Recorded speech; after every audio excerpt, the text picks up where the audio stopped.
पेश है प्रोग्राम किसान की बात।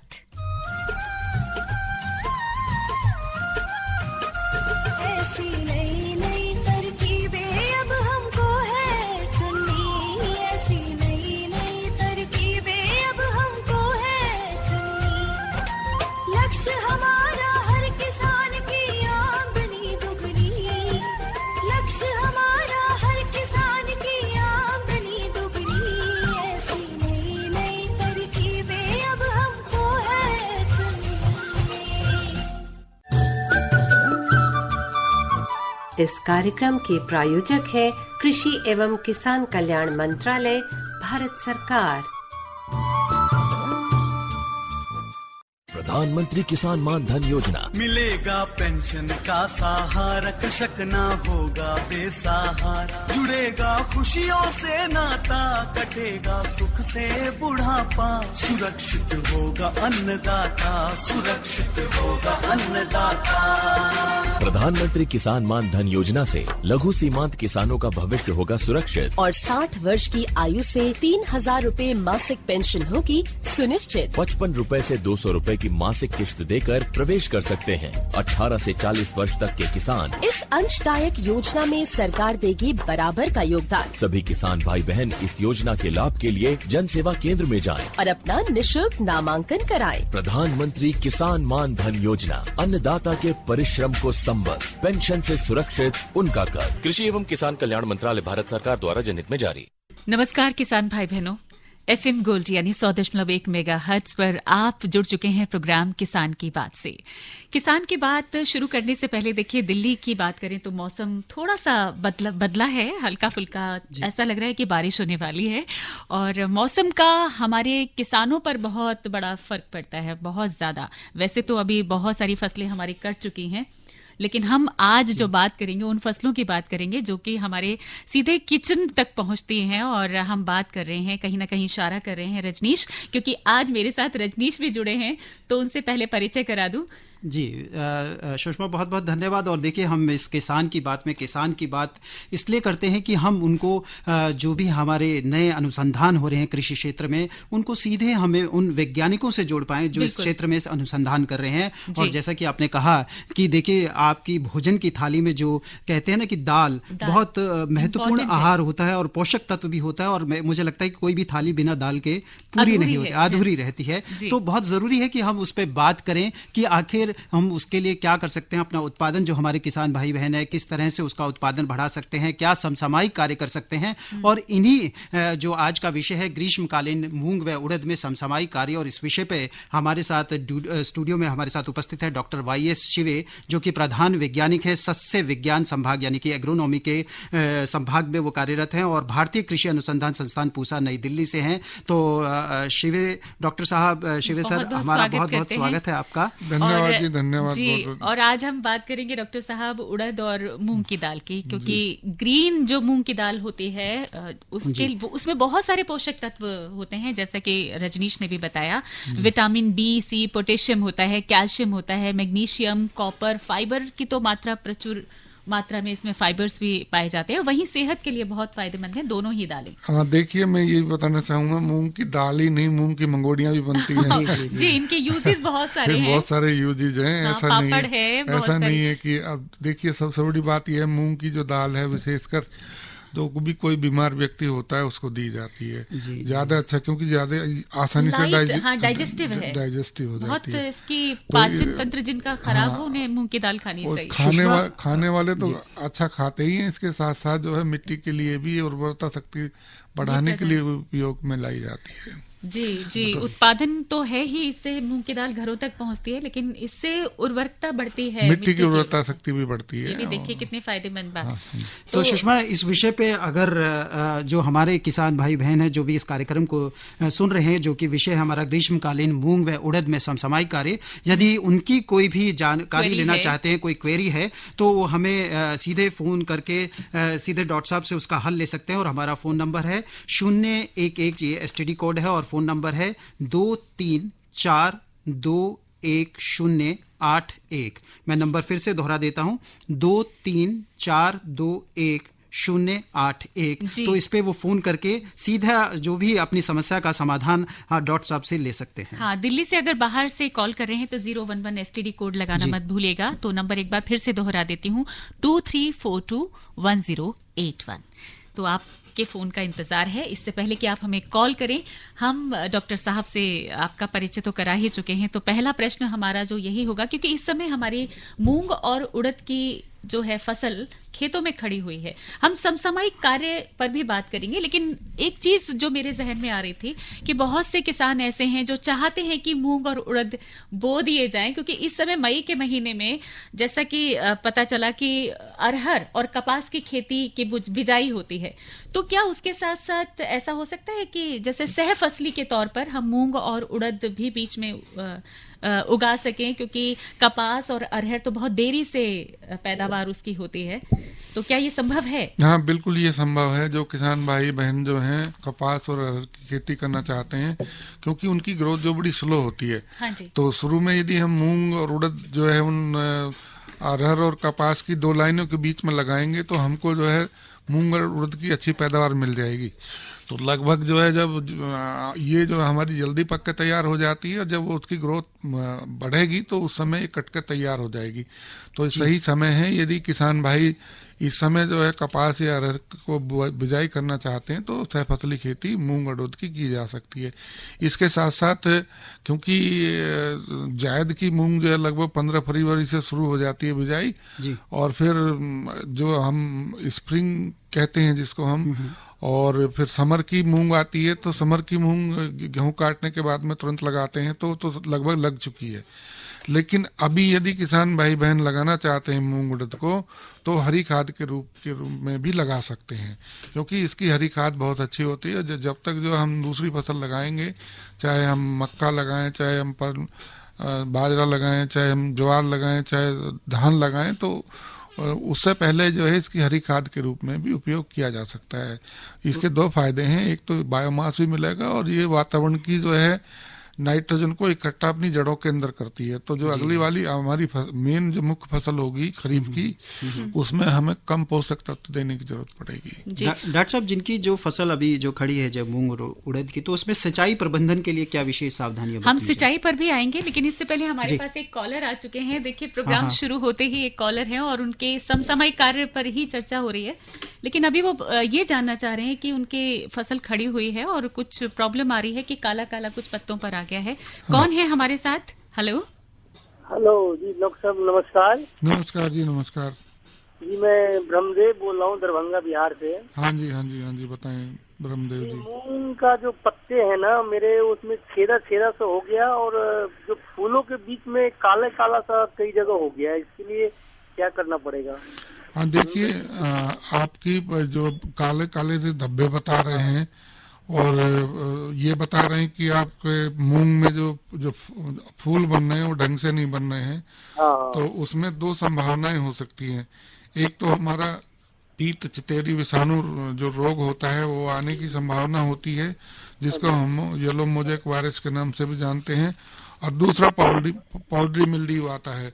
तो पाउडरी मिल्ड्यू के लक्षण अलग हैं, और इसके जो हमारा येलो मोजेक वायरस है इसके लक्षण अलग हैं। लेकिन पत्ते पीले हो रहे हैं। पत्ते पीले हो रहे हैं।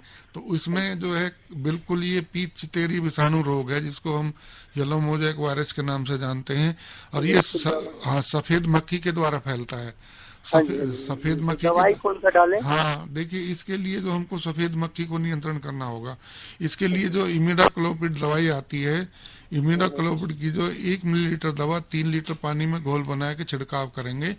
एक बार तो उसका करेंगे, और दूसरी बार यदि आपको फिर भी समस्या आती है तो फिर दवाई को बदल के कर सकते हैं। दवाई को बदलने के लिए डाइमेथियोट लें दूसरी बार जब करेंगे, तो उसमें जो है हम लगभग 0.7 मिलीलीटर दवा, यानी कि 1 मिलीलीटर से भी कम दवा प्रति लीटर के हिसाब से घोल बना के छिड़काव करेंगे। 2 बार जो है, पहला इमिडाक्लोपिड से करें, दूसरा जो है डाइमेथियोट से करें, तो आपका जो ये सफेद मक्खी है इसका नियंत्रण हो जाएगा। और ये जो है ये सफेद मक्खी जो है वायरस को फैलाती है, तो आपकी बीमारी का नियंत्रण हो जाएगा। ब्रह्मदेव जी, आपने कॉल किया, इसके लिए शुक्रिया। तो हम इन्हीं के प्रश्न से ही अपने प्रश्न को भी आगे बढ़ाते हैं कि इन्होंने इनकी जो फसल खड़ी हुई है इस समय, मूंग की हो या उड़द की, किसी भी किसान की, तो उसमें और कौन कौन से रोगों के होने की संभावना इस समय हो सकती है इस मौसम में? हाँ, देखिए, रोग इसमें इस समय 2 ही आते हैं विशेषकर, जो मैंने बताए हैं। एक तो पीत चितेरी विषाणु रोग आता है जिसको हम येलो मोज़ेक वायरस के नाम से जानते हैं, और दूसरा पाउडरी मिल्ड्यू आता है। पाउडरी मिल्ड्यू जो फंगस से आता है और ये जो है वायरस से फैलता है। तो इन दोनों के लक्षण अलग अलग हैं। इसमें जैसा बताया था इन्होंने, जो किसान भाई, पत्ते पीले पड़ गए हैं, कालापन आ गया फूलों में। तो पत्ते पीलेपन का मतलब यही है कि इनकी पत्तियां पीली पड़ जाती हैं, जो वायरस से फैलता है। और इसमें जो पाउडरी मिल्ड्यू है उसमें जो है सफेद रंग हो जाता है। उसमें जो है हमारे पोर्स जो हैं माइसीलिया के, वो ऊपर जो सफेद रंग के होते हैं, तो उस तरीके से वो सफेद दिखाई देती है पत्तियों के ऊपर, जो पाउडरी मिल्ड्यू है। तो पाउडरी मिल्ड्यू यदि आ गई है तो हमको सल्फर का घोल, जो घुलनशील सल्फर है, उसका उपयोग करते हैं नियंत्रण करने के लिए, या इसके साथ साथ कोई फंजीसाइड का भी इस्तेमाल कर सकते हैं, जैसे कार्बेंडाजिम है, वो उसका कर सकते हैं। 0.5 ग्राम प्रति लीटर के हिसाब से घोल बना के छिड़काव कर सकते हैं, उससे नियंत्रण हो जाएगा पाउडरी मिल्ड्यू का। लेकिन जो मैंने ये बताया, पीत चितेरी विषाणु रोग जो है, येलो मोज़ेक वायरस, ये तो सफेद मक्खी के द्वारा ही फैलता है। तो हमको जो कीड़े को नियंत्रण करना है, तो वायरस जो है कीड़ा एक स्थान से दूसरे स्थान पर लेकर जाता है। तो इसको नियंत्रण करने के लिए, जैसे मैंने बताया, इमिडाक्लोपिड है, उसकी जो 1 मिलीलीटर दवा 3 लीटर पानी में घोल बना के छिड़काव एक बार करना है। उसके 10 दिन बाद जो है डाइमिथोएट का 0.7 मिलीलीटर प्रति लीटर के हिसाब से घोल बना के छिड़काव करना है। तो इस तरीके से जो है दोनों बीमारियों का नियंत्रण हो जाता है। जी, तो ये तो आपने बताया डॉक्टर साहब की कीटनाशक का जो प्रयोग करते हैं, या कौन कौन से रोग लग जाते हैं, उनका किस प्रकार से नियंत्रण किया जाए। डॉक्टर साहब, एक बात और कि जैसे सिंचाई प्रबंधन भी कहते हैं ना, कि जब तक सही सिंचाई नहीं हो, उसका सही प्रबंधन ना हो, तब तक वो सही उत्पादन नहीं होगा। तो सिंचाई प्रबंधन में क्या विशेष सावधानियां बरतते हैं? हाँ, देखिए, बहुत अच्छा प्रश्न है, क्योंकि जो समर में हम मूंग उड़द कहीं भी लगाते हैं तो ये सुनिश्चित करते हैं कि पानी की उपलब्धता है। लेकिन पानी की उपलब्धता इतनी भी ना हो कि बहुत ज्यादा पानी हम लगाएं, और इतना भी कम ना हो कि फसल को हमारे पानी मिले नहीं। तो ऐसी परिस्थितियों में ही समर के दिनों में हम जायद के सीजन में मूंग और उड़द की खेती करते हैं, जहाँ पे पानी की उपलब्धता होती है। तो जैसे मूंग जो है, हमारी पहला पानी जो है लगभग 20 से 25 दिन बाद देना चाहिए, पहला पानी मूंग और उड़द दोनों में। लेकिन बाद में आवश्यकता अनुसार जो है 12 से 15 दिन के बीच में एक सिंचाई करते रहना चाहिए। तो इस तरीके से 3 से 5 सिंचाइयों की आवश्यकता पड़ती है। विशेषकर जो समर मूंग होती है वो लगभग 60 से 65 दिन में पक के तैयार हो जाती है, और उड़द जो है लगभग 70 से 75 दिन में पक के तैयार हो जाता है। तो इनको लगभग 3 से 5 सिंचाइयों की जरूरत पड़ती है। जैसे आज महावट होने की संभावना है, तो जैसे महावट कहीं हो जाती है या बारिश हो जाती है तो वहाँ पानी नहीं देना चाहिए। लेकिन पानी की बचत करने के लिए सरकार भी जोर दे रही है, और हम भी आपके माध्यम से कहना चाहेंगे कि यदि वो स्प्रिंकलर इरिगेशन करेंगे। हाँ, मैं उसी पर आ रही थी कि विधियां कौन सी सही रहेंगी किसानों के लिए। हाँ, क्योंकि स्प्रिंकलर से जो है करेंगे तो हमारी पानी की बचत लगभग जो है इन दिनों में 30 से 40% हो जाती है। तो ये बहुत बड़ी बचत है। तो इस तरीके से, और दूसरी बात ये है, मूंग और उड़द में यदि हम फ्लड इरिगेशन से पानी देंगे तो उसकी जड़ों में जो है वायु का संचार भी अच्छा नहीं होता है, और पानी भरा रहने की वजह से कहीं ना कहीं जड़ें भी सड़ जाती हैं, खराब हो जाती हैं। जड़ें जो हमारी, मतलब जो कि उनके अंदर बैक्टीरिया होते हैं, राइजोबियम के बैक्टीरिया होते हैं, वो इतना इफेक्टिव नहीं होते हैं। तो यदि हम स्प्रिंकलर से देते हैं तो पानी की बचत होती है, इसके साथ साथ हमारा जो है फसल भी अच्छी होती है, बीमारियां, कीड़े मकोड़े भी कम आते हैं।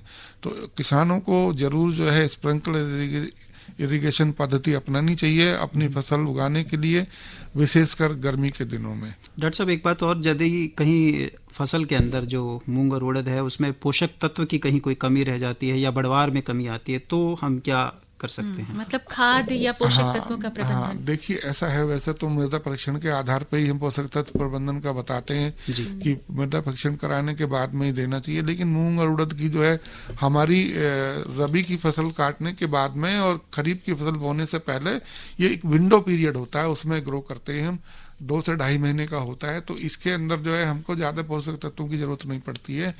लगभग जो है बुआई बिजाई के समय जो है 15 से 20 किलोग्राम नाइट्रोजन और 40 से 50 किलोग्राम फास्फोरस, यदि उन्होंने मृदा परीक्षण नहीं कराया। और यदि आलू की ही मतलब खेती की है, आलू के बाद में मूंग ले रहे हैं या लाही के बाद में ले रहे हैं, तो बहुत ज्यादा पोषक तत्वों की जरूरत नहीं पड़ती है। यदि हाँ खड़ी फसल में कुछ ऐसा लगे कि पोषक तत्व की कमी हो रही है, बढ़वार नहीं हो रही है, तो 2% DAP का घोल बना के छिड़काव कर सकते हैं। तो उससे उनकी बढ़वार अच्छी हो जाएगी और उनकी जो है पोषक तत्व की पूर्ति भी, विशेषकर फास्फोरस और जो नाइट्रोजन की थोड़ी बहुत कमी है वो दूर हो जाएगी। तो ये कर सकते हैं। कहीं कहीं जिंक की भी कमी हो जाती है, तो जिंक के लिए जो है वो जिंक सल्फेट का 0.5% पर्णीय छिड़काव कर सकते हैं। तो इसके लिए ये करने की जरूरत है कि छिड़काव जो है वो या तो सुबह सुबह करें या जो है फिर शाम के वक्त करें, दिन में ना करें। दिन में बहुत ज्यादा गर्मी पड़ रही है और वो पड़ रही है, तो उस हिसाब से जो है वो जो छिड़काव करें तो पौधों के हमारे जो पत्तियां हैं उनके अंदर जाना चाहिए। तो उसके लिए जरूरी है सुबह सुबह कर लें या गर्मी पड़ने से पहले या बाद में शाम के वक्त करें तो ज्यादा अच्छा रहेगा। तो इस तरीके से पोषक तत्व प्रबंधन कर सकते हैं। जी, पोषक तत्व प्रबंधन भी किया, सिंचाई प्रबंधन भी आपने बताया, लेकिन कई बार क्या है कि उड़द या मूंग की फसल में खरपतवार भी पैदा हो जाते हैं, तो वो कारण क्या है?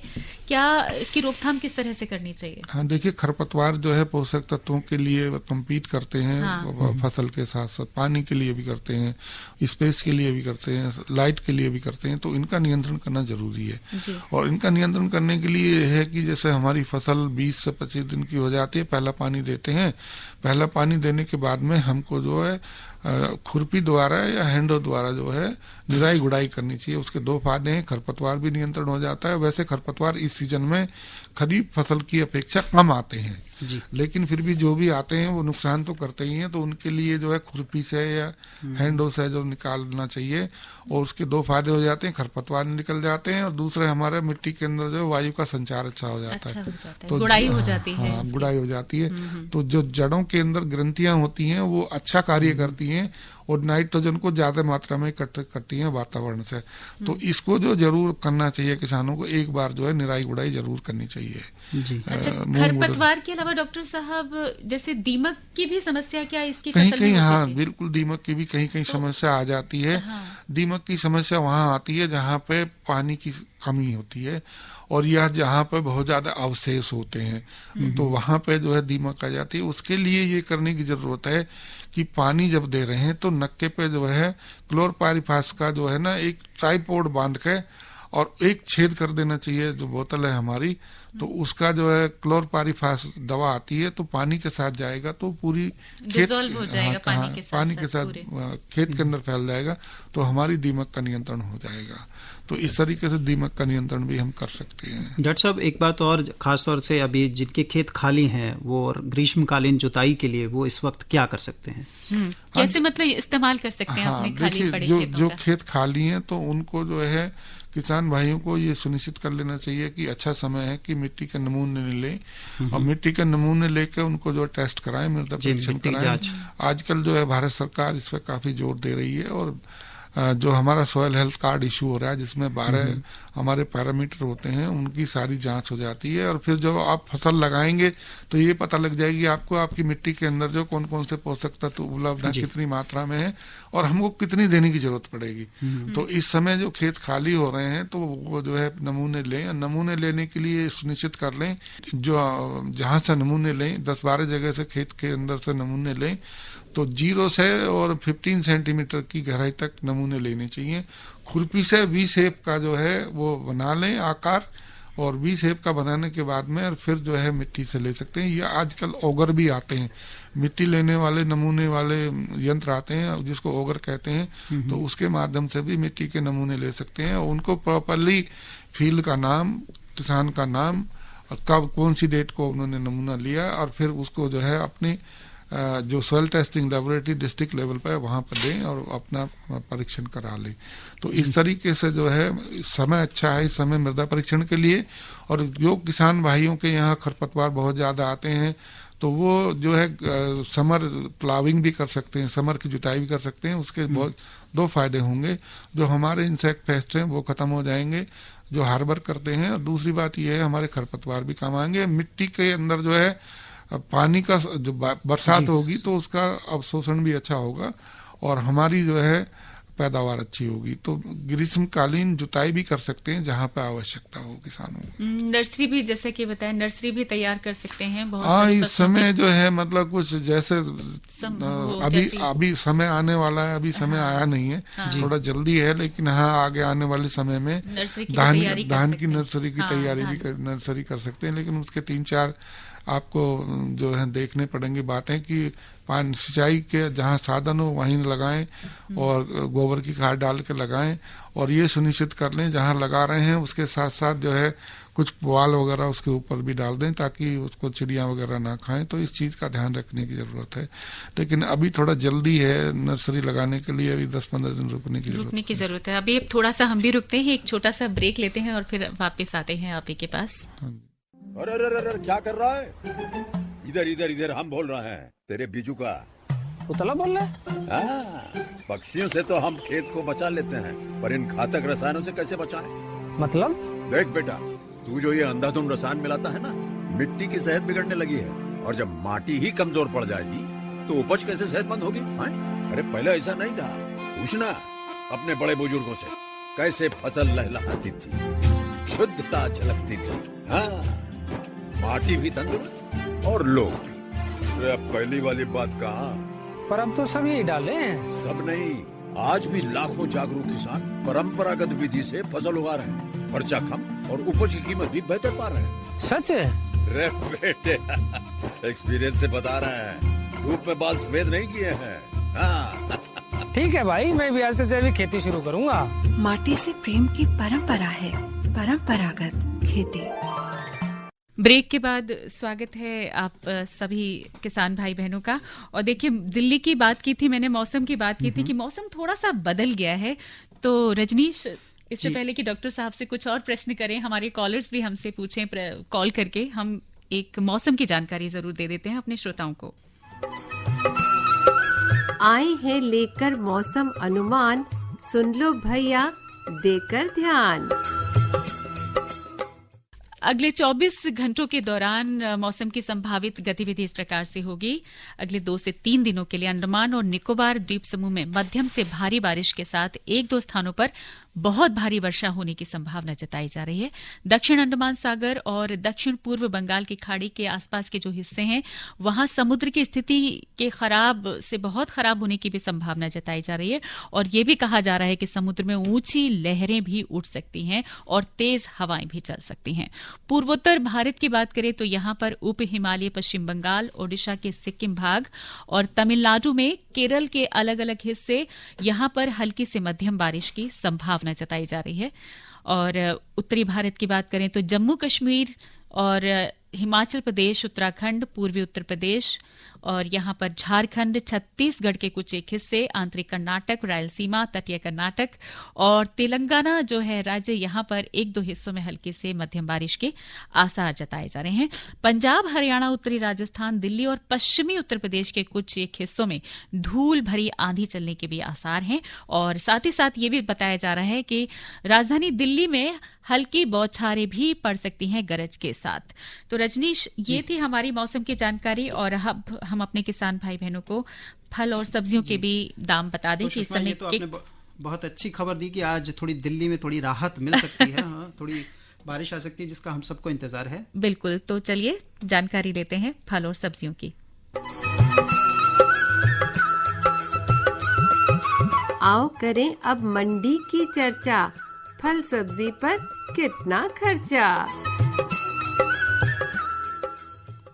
तो सुषमा, आजादपुर मंडी से जो फल और सब्जियों के आज के थोक के भाव हैं वो इस प्रकार से हैं। जो सेब का भाव रहा वो है 90 रुपये प्रति किलो, जबकि अमरूद का भाव रहा 35 रुपये प्रति किलो और अनार का भाव जो चल रहा है वो है 100 रुपये प्रति किलो।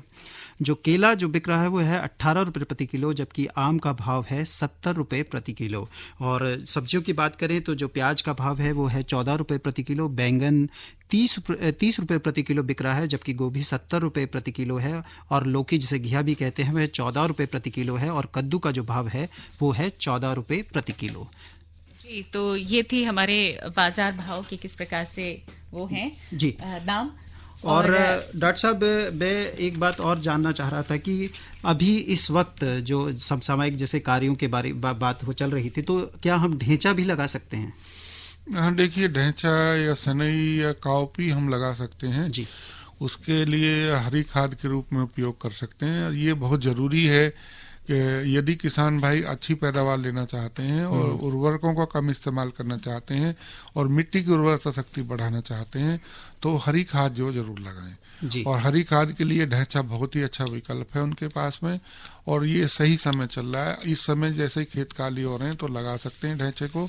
और सरकारें जो हमारी प्रदेशों की सरकारें हैं वो भी काफी जोर दे रही हैं, सब्सिडी भी दे रही हैं, बीज भी उपलब्ध करा रही हैं ढैंचे का। तो इसको लगाएंगे तो बहुत अच्छा रहेगा और उनको जो है रासायनिक उर्वरकों पर कम निर्भर रहना पड़ेगा। तो ये जरूरी है कि जैसे खेत खाली हो रहे हैं और उनको दूसरी फसल अभी नहीं लगानी है तो हरी खाद के लिए ढैंचा या सनी जरूर लगाएं।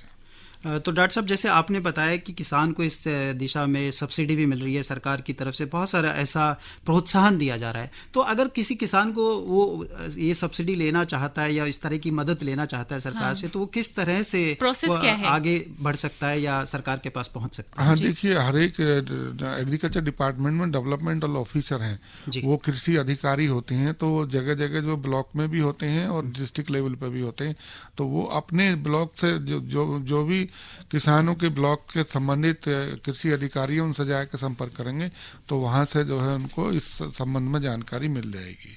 तो उनको जो है किसानों को जो अपना एग्रीकल्चर डेवलपमेंटल ऑफिसर है उनसे बात करनी पड़ेगी। जी, सब्सिडी के बारे में तो डॉक्टर साहब ने बता दिया हमें, और वक्त भी बहुत कम होता है हमारे पास, तो अब हम डॉक्टर साहब से इतना ही कहेंगे कि हमारा जो विषय है आज का कि ग्रीष्मकालीन मूंग व उड़द में समसामयिक कार्य, बहुत कुछ आपने जानकारी दे दी, लेकिन फिर भी आप किसान भाई बहनों के लिए कोई संदेश के तौर पर या डायरेक्शन, निर्देश के तौर पर कि क्या कहना चाहते हैं कि किस तरह से अपनी फसलों की देखभाल करें? हाँ, देखिए, मैं ये कहना चाहूंगा, इस समय गर्मी बहुत पड़ रही है और गर्मी पड़ रही है तो सिंचाई की आवश्यकता होती है। सो समय समय पर सिंचाई करते रहें, बहुत ज्यादा सिंचाई भी ना करें, हल्की सिंचाई करें, और सिंचाई जो दिन के समय ना करें, शाम को दोपहर के बाद में करें। तो ये जरूरी है कि सिंचाई करें, हल्की सिंचाई करें, शाम के वक्त करें। हाँ, तो सुबह और शाम का जो वक्त होता है वो सही रहता है, वो अच्छा रहता है। और खाद की भी हमने बात की थी कि खाद जो है बहुत इंपॉर्टेंट होती है किसी भी फसल के लिए, बिल्कुल, तो उसका खास ख्याल रखें। और खरपतवार नियंत्रण पर भी हमने बताया कि खरपतवार नियंत्रण बहुत जरूरी है। बिल्कुल सही। और सुषमा, मुझे लगता है कि डॉक्टर साहब ने हर उस विषय को जो कि हमारे किसान भाई बहनों के लिए बहुत ज़रूरी है, विशेष तौर से इन सब चीज़ों का ध्यान रखेंगे। और ख़ासतौर से यदि आपको सरकार की तरफ से कोई मदद चाहिए तो डॉक्टर साहब ने जो डेवलपमेंट ऑफिसर की बात की, हम उन तक पहुँच सकते हैं उनसे उस मदद को लेके। और जैसे कि डॉक्टर साहब ने कहा कि जो ग्रीन मैन्योर है, हरी खाद है, इसको सरकार भी बढ़ावा दे रही है, और हम सब लोगों को कहीं ना कहीं कोशिश ये करनी चाहिए कि इस तरह से जो रासायनिक खादों की अपेक्षा इस तरह की खाद का उपयोग करें, और ताकि जो हमारा उत्पादन है वो श्रेष्ठ हो और उसकी पूरी दुनिया में मांग बढ़े। बिल्कुल बिल्कुल। अच्छा, जाने से पहले एक और जहन में प्रश्न आ रहा था कि कई बार क्या होता है कि आंधी तूफान आता है तो बहुत सारी फसलें खराब हो जाती हैं, तो उस पर नियंत्रण पाना बड़ा मुश्किल होता है। फिर भी किसान भाई बहन उसके लिए क्या अपने खेतों को किस तरह से सुरक्षित रखें? हाँ, देखिए, ये अच्छा सवाल आपने पूछा, लेकिन इस समय जो खेतों में फसलें खड़ी हैं वो बहुत ज्यादा बढ़वार वाली नहीं है, तो उन पर उतना फर्क नहीं पड़ेगा। मूंग उड़द पर इतना फर्क नहीं पड़ेगा, क्योंकि उनकी लंबाई बहुत कम होती है, उनकी बढ़वार कम होती है। और विशेषकर समर के सीजन में तो मूंग उड़द की बढ़वार होती ही कम है। हाँ, क्योंकि जैसा मौसम में हमने जानकारी दी, धूल भरी आंधी और ये सब बहुत चलते हैं। आज ये आपने मौसम में बताया भी कि आज थोड़ी सी इस तरह की धूल भरी आंधी चलने की संभावना है। हाँ, लेकिन इनका बहुत ज्यादा फर्क नहीं पड़ेगा, लेकिन जिनकी और फसलें खड़ी हुई हैं उनको बहुत ध्यान रखना होगा। आम वगैरह की है, उनमें ध्यान रखने की जरूरत होती है, लेकिन ये जो हमारी मूंग उड़द की है इस पर कोई फर्क नहीं पड़ेगा। जी, तो डॉक्टर साहब, आज आप हमारे स्टूडियो में आए और आज हमारे साथ थे डॉक्टर YS शिवे, जो कि प्रधान वैज्ञानिक, सस्य विज्ञान संभाग, भारतीय कृषि अनुसंधान संस्थान, पूसा, नई दिल्ली से आए थे, और रजनीश मेरे साथी सहयोगी इस प्रोग्राम में शामिल रहे। तो डॉक्टर साहब बहुत अच्छी जानकारी दी हमारे किसान भाई बहनों को, और उम्मीद करती हूँ कि लाभान्वित होंगे और अपनी जो फसलें खेतों में खड़ी हैं, उड़द और मूंग की, जो कि प्रोटीन से भरपूर जो हमारी ये फसल है, जो हमारी थाली की जो हम बात कर रहे थे उसमें वो दाल उसी मात्रा में रहे और वो पोषक तत्व सभी को मिलता रहे, इस उम्मीद के साथ मुझे लगता है कि हमारे कार्यक्रम का समय समाप्त हो रहा है। बिल्कुल, बिल्कुल। तो हम सभी से अनुमति लेंगे और मुझे और सुषमा को इजाजत दीजिए। और डॉक्टर साहब आपका भी बहुत बहुत धन्यवाद। धन्यवाद। आपसे कल फिर मुलाकात होगी जी। तब तक के लिए हम आपसे चाहते हैं इजाजत। नमस्कार। इस कार्यक्रम के प्रायोजक थे कृषि एवं किसान कल्याण मंत्रालय, भारत सरकार।